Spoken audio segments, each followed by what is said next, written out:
হজৰত মহম্মদৰ প্ৰতি ভাৰত গভীৰ শ্ৰদ্ধাশীল। পয়গম্বৰক অপমান কৰাটো ডাঙৰ ভুল। এনে ভুল কৰাসকলৰ বিৰুদ্ধে গ্ৰহণ কৰা হ'ব কঠোৰ ব্যৱস্থা। এই ব্যৱস্থা ইমানেই কঠোৰ হ'ব যে এয়া আনৰ বাবে হ'ব এক শিকনি। বিজেপি নেত্ৰী নুপুৰ শৰ্মাই হজৰত মহম্মদৰ বিৰুদ্ধে অপমানসূচক মন্তব্য কৰাক লৈ সমগ্ৰ মুছলিম বিশ্বত জাঙুৰ খাই উঠাৰ পিছত ইৰাণক এই প্ৰতিশ্ৰুতি দিয়ে ভাৰতে।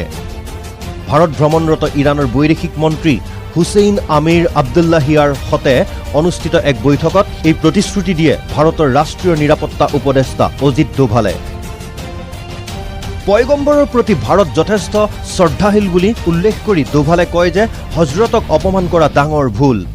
এই ভুল কৰাসকলৰ বিৰুদ্ধে চৰকাৰীভাৱে কঠোৰ ব্যৱস্থা গ্ৰহণ কৰা হ'ব বুলি ইৰাণক প্ৰতিশ্ৰুতি দিয়ে ডোভালে। হজৰত মহম্মদৰ বিৰুদ্ধে নুপুৰ শৰ্মা আৰু বিজেপিৰ মিডিয়া মুৰব্বী নবীন জিন্দালৰ মন্তব্যক লৈ ইতিমধ্যেই ভাৰত বিৰোধী স্থিতি গ্ৰহণ কৰিছে উপসাগৰীয় ৰাষ্ট্ৰসমূহে। পোনপ্ৰথমে কাটাৰে এই মন্তব্যক লৈ ভাৰতক গৰিহণা দিয়াৰ পিছত ইয়াত চামিল হৈছিল ইৰাণসহ ইখনৰ পিছত সিখন মুছলিম ৰাষ্ট্ৰ। সমগ্ৰ মুছলিম বিশ্বই নিস্বাৰ্থে ক্ষমা বিচৰাৰ দাবী জনাইছিল ভাৰতক। এনে পৰিস্থিতিৰ মাজতেই ভাৰত ভ্ৰমণলৈ আহে ইৰাকৰ বৈদেশিক মন্ত্ৰী আব্দুল্লাহিয়া। ভাৰতৰ ভূমিকাত সন্তুষ্টি প্ৰকাশ কৰি তেওঁ কয় যে উভয় দেশে ধৰ্মীয় সহিষ্ণুতা আৰু সহাৱস্থানত বিশ্বাসী।